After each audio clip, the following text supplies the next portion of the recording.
I'm in Phoenix, Arizona, on my way to meet a woman who recently took some video of some extraordinary UFO lights in the skies.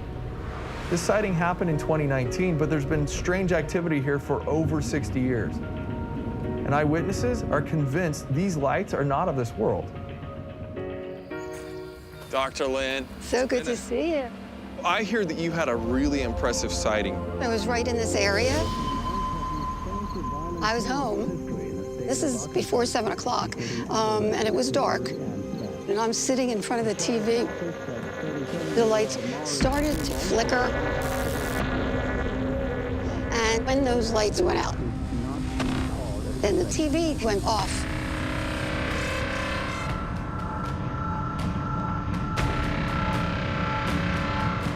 I saw huge balls of amber light, like nothing you've ever seen before. So I grabbed my camera and I started photographing them.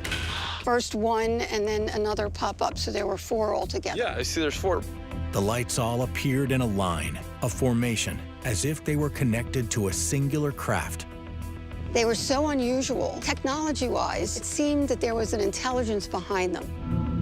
And I noticed an eerie silence, as if time had stopped. It felt like something was watching me.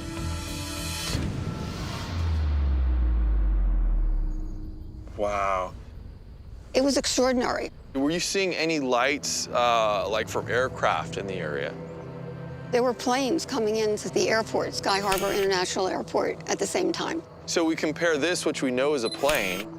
Look how bright these are.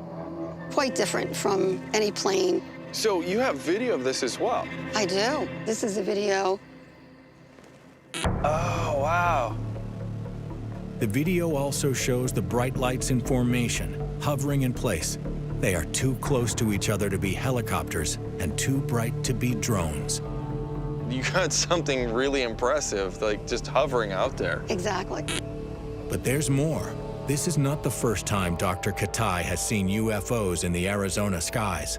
Almost 25 years ago, Dr. Katai filmed what has become known as the Phoenix Lights. I've been seeing these phenomena since March 13th, 1997. Among ufologists, the Phoenix Lights have become one of the most iconic UFO videos ever filmed.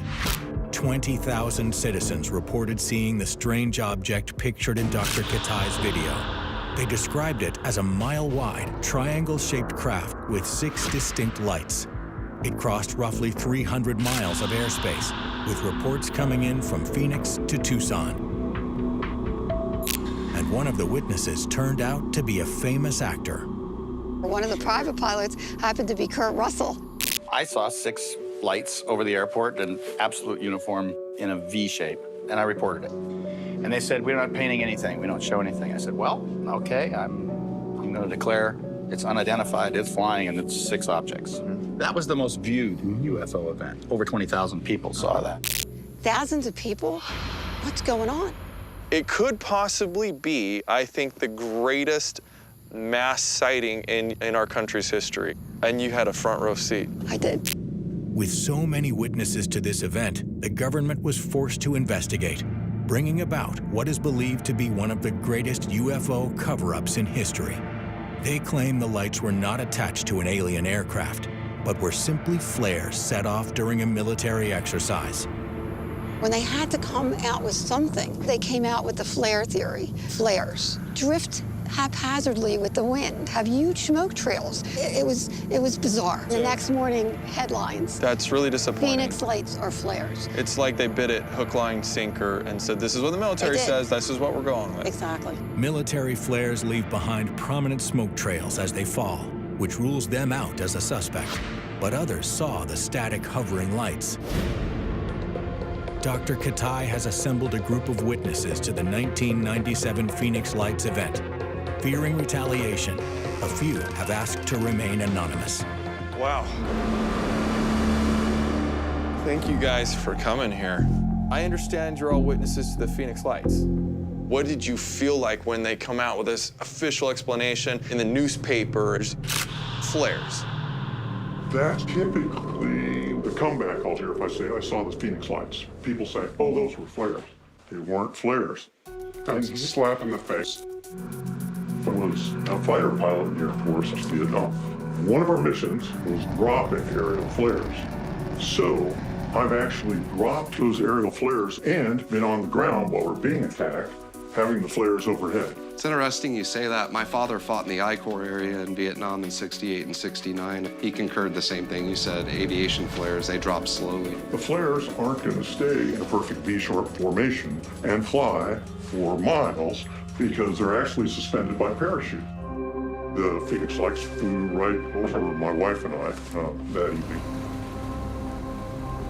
We were just returning from a restaurant, and she called out, "What are those lights?" And I just sort of looked over and I went, "Oh, it's just a flight of fighters." And that's just what immediately came to mind. Then as soon as I said that, I looked at it again and I went, "It's not a flight of fighters because it's not really moving through the sky very fast." Right. I saw the same thing. Where did you witness it? Where were you I was at? on I-60. I was driving home from work. And I saw this huge boomerang-shaped craft flying towards me.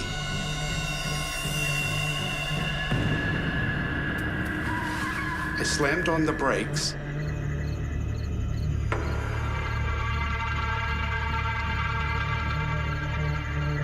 I jumped out of my truck as it came up over me. It was about 30 feet over my head. And I remember thinking I could hit this with a rock. 30 feet. David was paralyzed in fear as the large, imposing UFO flew right above his head.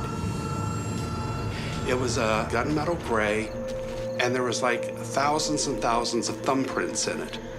It just meandered, this huge craft that took up 70% of the horizon. So from you being 30 feet under, how wide would it make? My guess was 1 mile to 1.5 miles.